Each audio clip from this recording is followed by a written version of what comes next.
శ్రీ గురవే నమః.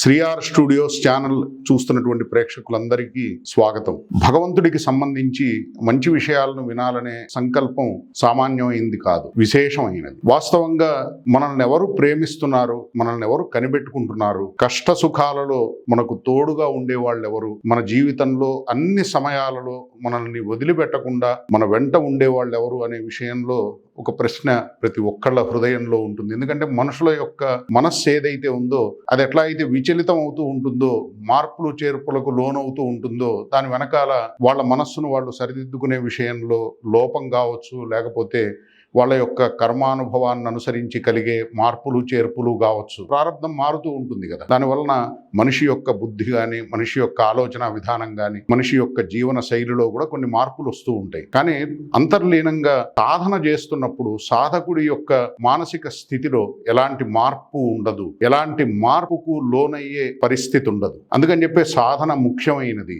ఈ సాధన చేసేటప్పుడు అబ్జర్వ్ చేస్తే, మనం గమనిస్తే మనకు అర్థమయ్యే విషయం ఏంటంటే, మనల్ని అన్ని సమయాల్లో ప్రేమిస్తున్నవాడు, కనిపెట్టుకుంటున్నవాడు భగవంతుడు. ఏ క్షణము కూడా ఆయన మనల్ని వదిలిపెట్టట్లేదు. ఈశ్వర సర్వభూతానాం హృద్దేశేర్జున తిష్టతి సర్వస్య చాహం హృది సన్నివిష్టః. మరి భగవంతుడు హృదయంలో ఉన్నప్పుడు మనల్ని కనిపెట్టుకుంటున్నాడు అని మనం ఒప్పుకోవాలి, ఆ స్పృహలో ఉండాలి. అది మన అనుభవంలోకి రావాలి అంటే మనలో విశ్వాసం కూడా ఉండాలి కదా. అంటే వేదం ఏదైతే చెప్తోందో దాన్ని మనం ఎంతవరకు నమ్ముతున్నాం, మనం నమ్మనంత వరకు మనకు ఆ అనుభవం అనేది కలగదు. కాబట్టి మన విశ్వాసాన్ని బలపరుచుకునే ప్రయత్నమే సాధన. భగవంతుడు అనుక్షణం ప్రతి ప్రాణి హృదయంలో ఉండి ప్రతి భావాన్ని, ప్రతి ఆలోచనని గమనిస్తూ ఉంటాడు. ఇంకా చెప్పాలంటే అసలు మనకు కర్మఫలాన్ని ఇచ్చేదే భగవంతుడు కదా. కర్మలను నోట్ చేసుకునేది, రాసుకునేదే ఆయన కదా. ఇంతకీ కర్మ ఏంటి?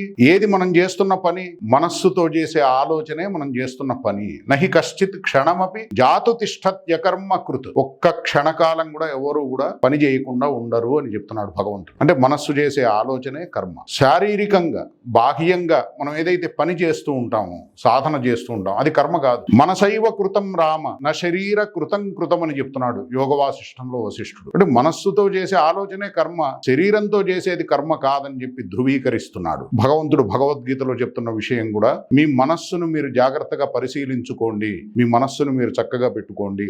మీ మనస్సు చేసే ఆలోచనే కర్మ. అది సత్కర్మ కావాలన్నా, దుష్కర్మ కావాలన్నా, మరి లోపల ఉండేటువంటి భావాలను అనుసరించి అది నిర్ణయింపబడుతుంది. మనం బాహ్యంగా ఏం చేయలేదు కదా, మనసులో ఆలోచిస్తే సరిపోతుంది, అదే కర్మ అవుతుంది అంటే భగవంతుడు లెక్క ప్రకారం అదే కర్మ అవుతుంది. ఎందుకంటే ఈశ్వరీయ క్షేత్రానికి సంబంధించి భగవంతుడు మన మనస్సునే ప్రధానంగా భావిస్తాడు. మన ఏవ మనుష్యాణం కారణం బంధమోక్షయోహో అని చెప్తోంది నారద పురాణం పంచదశి. మరి మనస్సే బంధానికి మోక్షానికి కారణం. మనస్సే భగవంతుడికి దగ్గర చేసేది. నరక యాతనలను అనుభవించేటట్లు, వేరు వేరు యోనుల్లో పరిభ్రమించేటట్లు చేసేది కూడా మనస్సే. మనఃపరం కారణమామనంతి మన ఏవ హి సంసారః చిత్తమేవ హి సంసారః.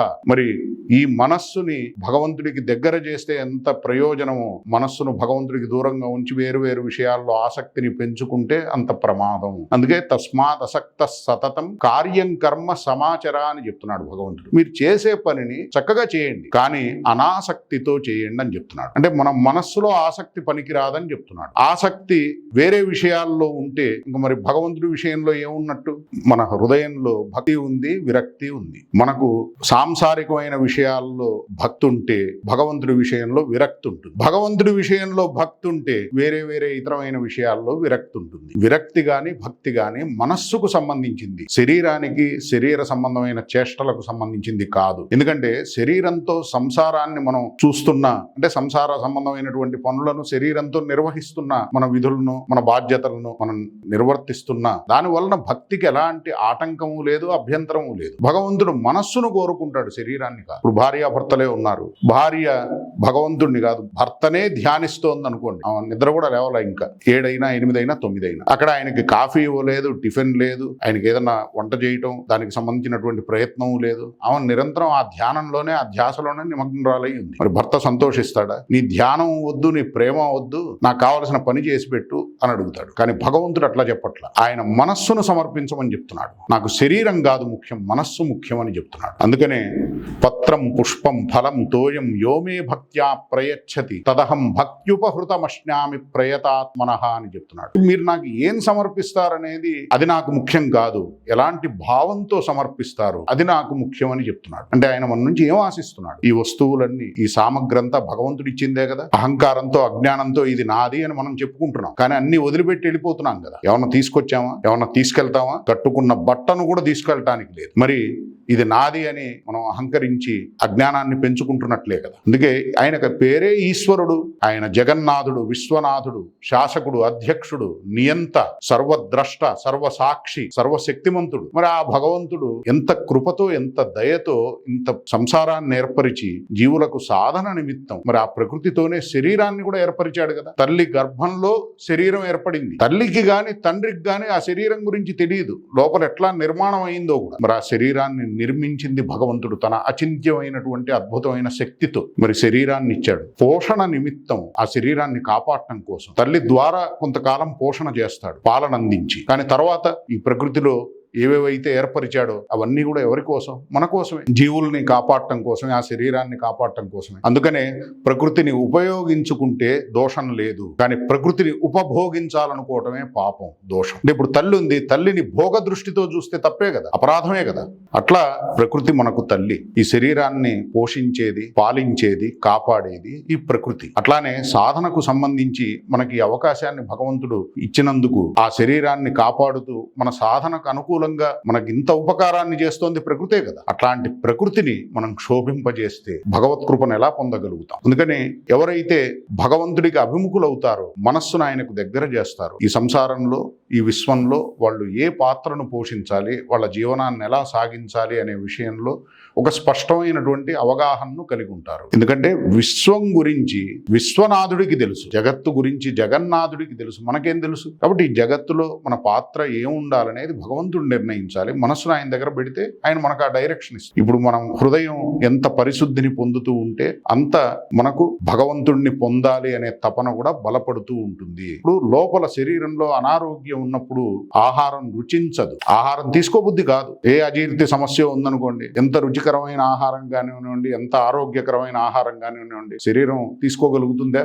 అదే ఆరోగ్యం బాగుందనుకోండి, ఆకలి బాగా అవుతుంది, ఆహార పదార్థాలు తినగలుగుతారు. అట్లానే లోపల హృదయంలో భగవంతుడు కావాలి అనే తపన బలపడితే, వైరాగ్యం బలంగా ఉంటే ఆ భగవంతుడిని పొందడం కోసం మనం ప్రవృత్తులం అవుతాం. కాబట్టి వైరాగ్యం గొప్ప సుఖాన్ని ఇస్తుందంటారు శంకరులు. తస్య సుఖన్న యః కరోతి విరాగః. ఎవరైతే విరాగాన్ని పొందరో వాళ్ళకి సుఖం లేదని చెప్తున్నారు. సుఖం ఎక్కడుందని అడుగుతున్నారు. అంటే విరాగం అంటే మనం ఒక వస్తువు ఎక్కడ దొరుకుతుందో అక్కడ అన్వేషిస్తే బాధపడం, మోసపోం. ఎక్కడ దొరకదో అక్కడ దొరుకుతుందని చెప్పి ఎండమావిలో నీళ్లు వెతుక్కున్నట్లు ప్రయత్నం చేస్తే చివరికి దుఃఖమే కలుగుతుంది, దుఃఖమే మిగులుతుంది. అందుకని వైరాగ్యం ఏం చేస్తుందంటే ఆనందం భగవంతుడి దగ్గర దొరుకుతుంది, భగవంతుడిని అన్వేషిద్దాం, భగవంతుడి దగ్గరే దాన్ని పొందుదాం అని భగవంతుడికి దగ్గరయ్యే ప్రయత్నం చేయిస్తుంది. భగవంతుడి విషయంలో ఆభిముఖ్యాన్ని కలిగిస్తుంది. జీవుడు భగవంతుడికి అభిముఖుడు అవుతాడు, భగవత్ ప్రాప్తి సాధ్యం అవుతుంది, ఆనందాన్ని పొందుతాడు. ఆనంద ప్రాప్తన్నా భగవత్ ప్రాప్తన్నా ఒకటే. ఎందుకంటే ఆనందో బ్రహ్మేతి వ్యజానాథ వేదం చెప్తోంది, ఆనందమే బ్రహ్మ అని. రాముడన్నా,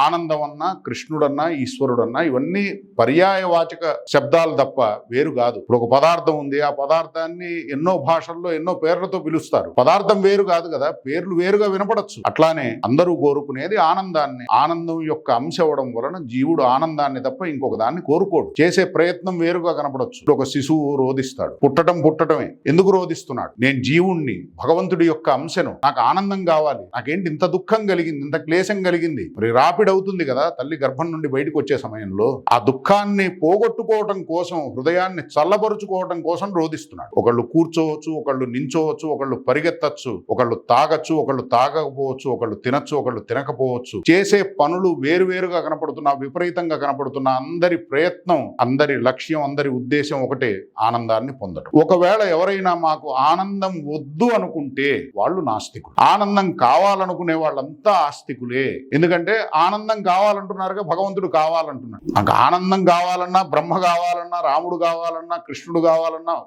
అర్థం ఒకటే. అర్థం చేసుకోకపోతే అది వేరే విషయం. రాముడే ఆనందం, కృష్ణుడే ఆనందం, భగవంతుడే ఆనందం, బ్రహ్మే ఆనందం. మరి ఆనందం కావాలంటున్నాడు కదా. దీన్ని స్పష్టపరుస్తూ వాల్మీకి మహర్షి చెప్తున్నాడు, లోకే నహిస విద్యేత యోన రామ మనువ్రత.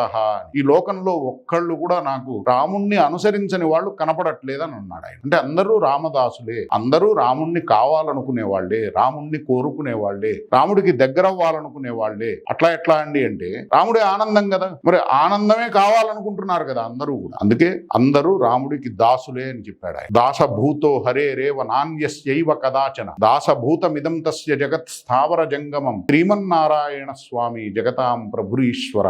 అందుకని చెప్పి మనల్ని నిజంగా ప్రేమిస్తున్నవాడు, మన శ్రేయస్సు గురించి అనుక్షణం తప్పిస్తున్నవాడు భగవంతుడు. తల్లిదండ్రులకు ఏముంటుంది ఆలోచన, వాళ్ళు దేని గురించి ఎక్కువ ఆరాటపడతారు, పిల్లలు సంతోషంగా ఉండాలి, సుఖశాంతులతో ఉండాలి అని. అట్లానే భగవంతుడు కూడా మన శ్రేయస్సు గురించి అనుక్షణం ఆరాటపడుతూ ఉంటాడు. ఎందుకంటే ఆయనే మనకు తల్లి తండ్రి కాబట్టి.